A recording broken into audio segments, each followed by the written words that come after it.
What's going on, y'all? Machiavelli Mills TV. Y'all hit that like button and hit the subscribe button. So one individual I've been meaning to make content about for a while, but I'm just now getting around to it, is Jason Brown, affectionately known as Coach JB. And I say the word affectionately loosely, right? Coach JB is not a coach anymore, but he used to be a head football coach at Independence Community College, located in Independence, Kansas, right? Independence Community College was the focus of season 3 and season 4 of Last Chance U, which was a Netflix docu-series, right? Last Chance U focused on athletic programs, football and basketball. They had football seasons and basketball seasons, but Coach JB was a football coach, right? And Last Chance U focused on athletic programs at community colleges where a lot of the players were troubled and they got in trouble in high school or at Division I colleges, and they were coming to junior college programs to redeem themselves, to perform athletically and academically so that they can become Division I athletes, right? And so Coach Jason Brown coached Independence Community College during season 3 and season 4 of Last Chance U, right? His first year, his first season on Last Chance U, he had a great season. His team went, I think, 9-2. And then his second season on Last Chance U, things did not go well at all. The team had a record of 2-8. They was getting their ass kicked, getting mollywopped. Excuse me for lack of better words, but they was getting mollywopped, right? And things were tumultuous. Jason Brown resigned before the end of the season after a text exchange between him and one of his football players, a German young man. Coach JB told the football player on his team that was German, he told him, "I am your new Hitler," via text message.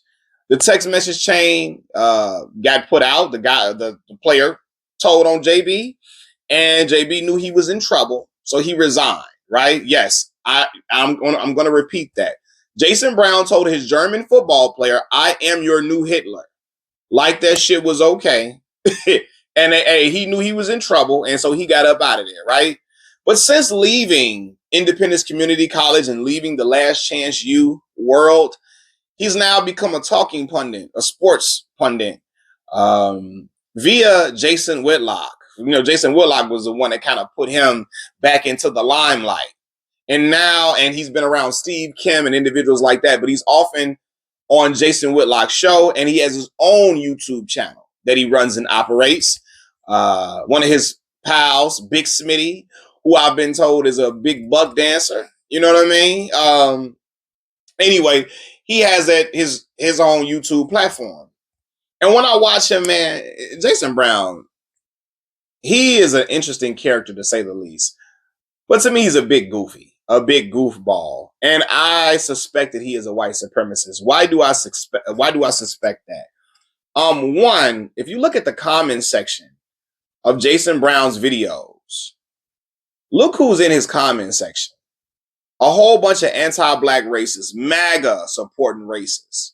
They all through there like a motherfucker. Seriously. And something that he's saying on his channel resonates with them. Why are they flocking to his channel so much? He's speaking in a language that they really, really love.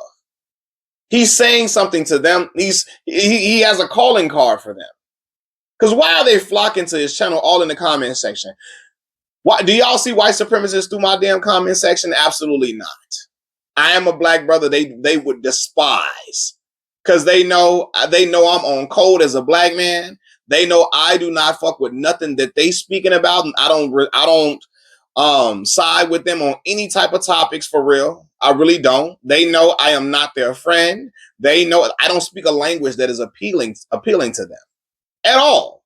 So they would never be over here. You might see a few stragglers come in here and try to troll, but my comment section is not filled or riddled with anti-black races. I don't have white supremacists all throughout my chats and all throughout my comments, all throughout my subscribers. No, it's not that. But that is the story for Jason Brown, right? So I'm like, you're obviously saying something that they really, really like and that they resonate with, right? For two, And I'm gonna just say this: that was one. For two, you're very good friends with Jason Whitlock. Any person, whether they are black or white, who's good friends with Jason Whitlock, a man who is an ally of white supremacists, a man who throws black folks under the bus at every turn, a man who denies racism when it's blatant racism in his face, a man who gaslights black people into thinking that racism doesn't exist anymore, and a man who calls black folks, you're being victims, a man who gives white supremacists an out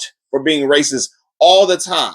When you're friends with an individual like that, I know where your loyalties lie. I know your bread is buttered the same way as his. Jason Whitlock is a butter biscuit eating Sambo, and you are his friend because you also agree with what he's saying.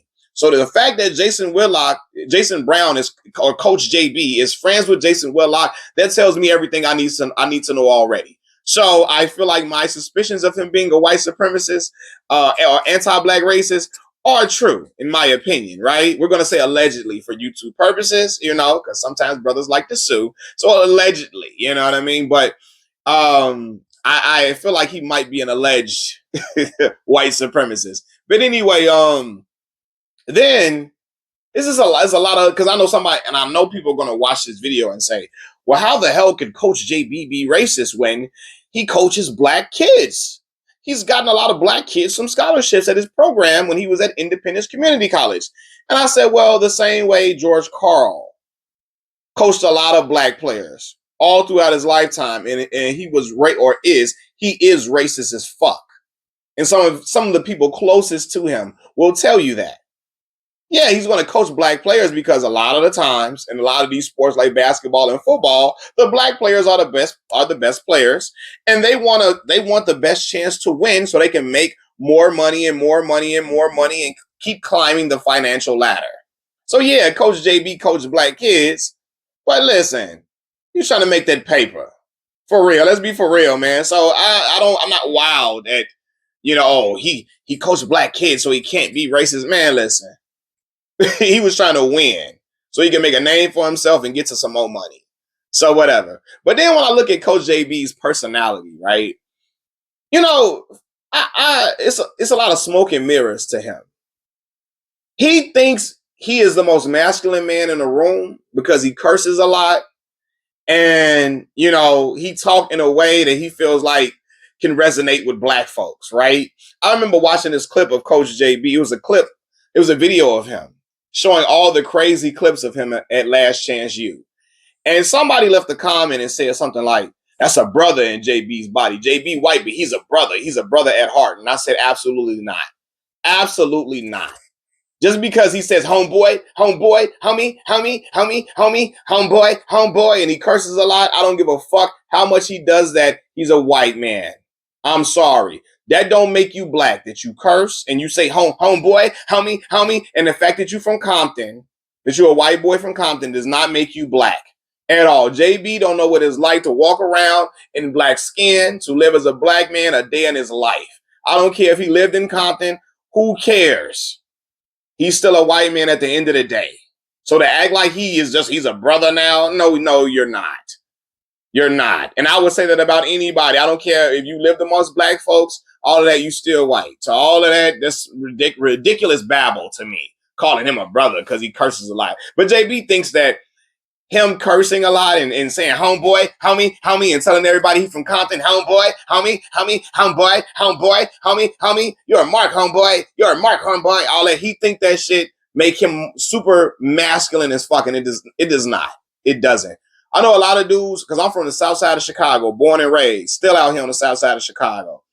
I grew up around cursing on my own, like, everyday basis, within my family, within the neighborhoods I've lived in, within the schools I went to, all of that.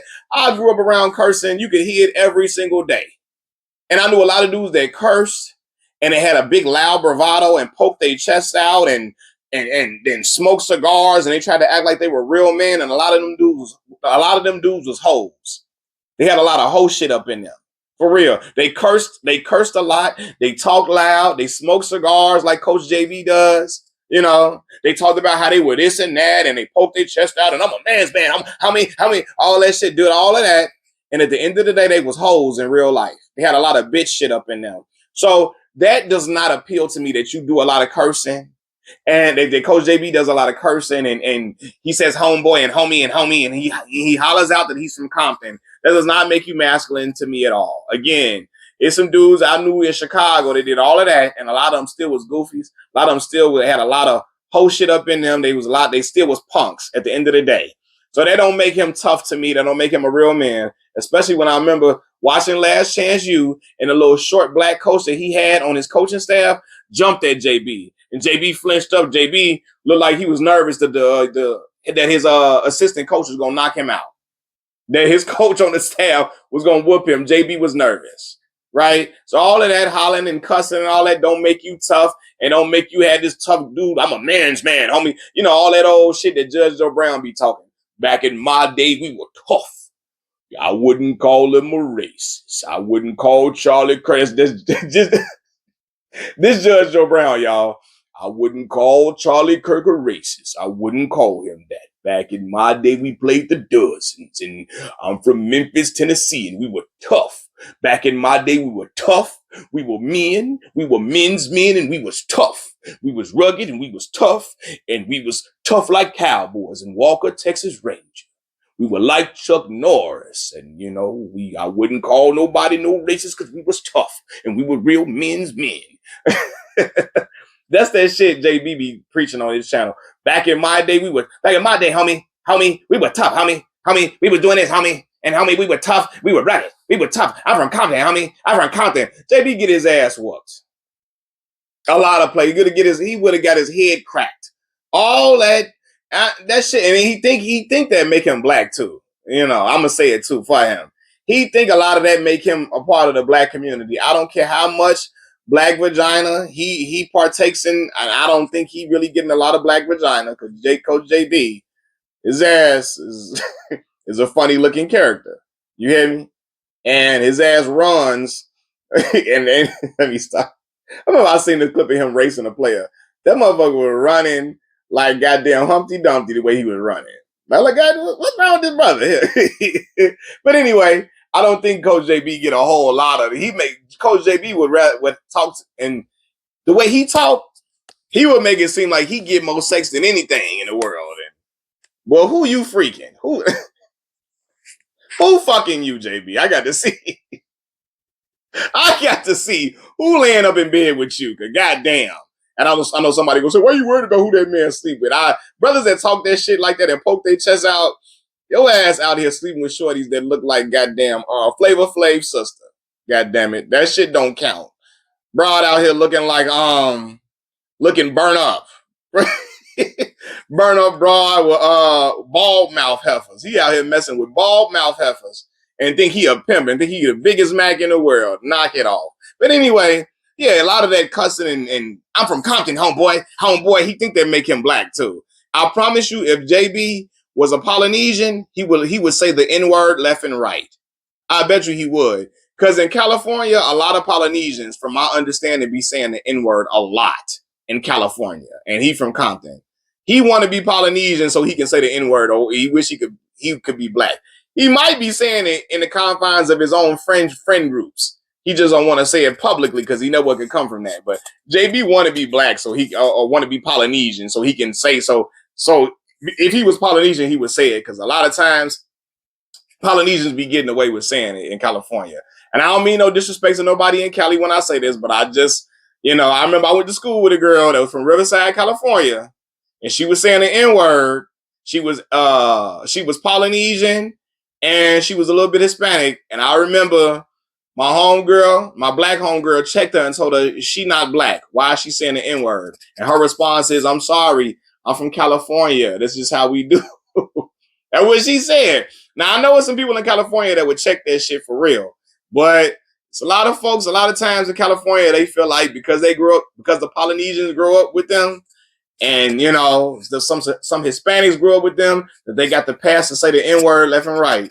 So JB wish he was at least Hispanic or Polynesian so he could get a pass to say the N-word. You know what I mean? I do think that, honestly. But, yeah, man, Coach JB, he's a motherfucker. He's a character, for real. And the things that he does, right? He makes it a point every show to go after a woman in some way. Every other show, he makes it a point to go after a woman in some way. If a woman is involved in sports, he makes it a point to trash her left and right. That's the shit that white supremacists, these MAGA motherfuckers, they love that. Going at women, trying to downplay racism, trying to deny racism in any forms or fashion. They love that. You talk about somebody black in a heinous way, that appeals to them. And JB is always trying to figure out an angle to go at women somehow in his show every other day. Now again, women are not above reproach. They are not above criticism at all. I don't think a woman is above reproach or above criticism on my channel at all. I have criticized women on this channel, and I've done it several times. But when you make it a point to do that like every other show, to go at women, I know what you're doing and who you're trying to appeal to. He, like a lot of these other content creators, recognize when MAGA folks love and worship and appreciate them. They recognize when white supremacists love them, so they pander to them. They cater to them with certain content. That is why Coach JB is religiously going after Mina Kimes over and over again. The female talking pundit, the female talking pundit, she talks about football and NFL football a lot. And he makes it a point to attack Mina over and over again and go at her because he knows that the MAGA motherfuckers on his channel, they love that. That resonates with them. They get a kick out of that. They smile. They show all their teeth when Coach JB, even though he's not a coach anymore, when he does that. When he Mina Kimes, homie, you don't know shit about football, homie. You was never in the room with us, homie. You never put on no pads or shoulder pads, homie. Never put on a helmet, homie. Come on, Mark. You're a Mark ass bitch, homie. Come on, homie. Like he think that make him so tough, boy. JB would have got whooped, boy, in Chicago. JB would have got knocked out in Chicago, boy. And in California where he at. He don't be doing it with all them like that out there for real. I know he don't. He pick and choose when to do that. He only do all that to his friends. Because in certain parts of California, he got knocked out too. Even in Compton, he just do that with some of his friends that he knows they love him too much to do something to him. But yeah, man, like I had to get on JB because it's like this dude here is like, again, it's this little gimmick that he puts on, like he's the most macho man and most masculine man to ever walk the earth. Because you smoke cigars and you curse and you say homeboy and homie, because you do all that. You think that's making you tough? I don't believe JB is tough in any fashion at all. None whatsoever. I don't. Like, and he can do all the cursing he wants to. I've seen cursing and heard cursing all my life, bro. That don't intimidate me or make me think you a real man because you do a lot of cussing. Again, I just seen a lot of dudes be super punks. I mean, be super, and they do all that hollering and big dog talking and hollering and yelling, and they ain't on nothing at all. None whatsoever. But again, the fact that he's good friends with Jason Whitlock and Steve Kim and all these individuals who love to downplay racism, who oftentimes make black people, they try to make it seem like black people are like racism is a figment of our imagination or something like that. Steve Kim and Jason Whitlock, these individuals, they try to make it seem like racism is just, we're making this up. And when you're friends with individuals like that, you also spew that same type of rhetoric. You do on camera and behind closed doors. Behind closed doors, I bet you was way worse, right? When you have white supremacists all throughout your comment section, I know where you are aligned. For real. When butter biscuit eating black men are your friends, I know what type of time it is as it pertains to you. So, yeah, Jason Brown, I know what he on. Coach JB, homie. Jason Brown, I know you, homeboy. I know you ain't on shit. And I know you pander to white supremacists. That's where he get his followers and clicks. That's where he get his support from. But I know what type of dude he is for real. I don't care that he coached black players. Who cares? I don't care that he from Compton. He's a white dude from Compton. He don't get no pass to be a brother to me at all. I don't give a fuck. He from Chicago. And he lived on the south side and lived in Inglewood and all the different neighborhoods I've lived in. I don't care if he lived in Washington Heights in Chicago. I don't care if he lived in Woodlawn. I don't care if he lived in Bronzeville. I don't care if he's from the Robert Taylor Projects, like my maternal family is from. I don't care. All that don't make him black or none that don't all that don't make him tough. None of that. Homeboy. Oh my God, man, this dude here, he's a character to me. He is a caricature and a character all in one. But if there was a if there was a of an image of somebody who I'm trying to give trying to make a point here. And I promise you, if there's a white boy that swore up and down that they was not racist, and it is because they had black friends or whatever, or something like that, or they grew up in a black area, Jason Brown would be the image that people would use of a white dude and say, I'm not racist. I live in a black area, homeboy. Jason Brown would be the picture that they would use for real. And Jason Brown hasn't explicitly came out and said, like, from what I remember, he hasn't said like something explicitly vile about black folks, but it's coded. And you can tell by who supports him, what side he's on, and who he's friends with. And the way he gets a kick out of criticizing black folks and all of that, it's I know what type of time it is. I really, and he gets a kick out of criticizing not certain black people for real. But you can kind of tell. And then again, the way he panders to the white supremacists with him constantly going at women over and over again. Yeah, JB, you've been found out for real. So I know I did a lot of babbling and stumbling over words. My apologies. This is a video I'm going straight off the top of the head. So, but those are just my thoughts and my opinions. Machiavelli Mills TV. I'm out, y'all. Peace.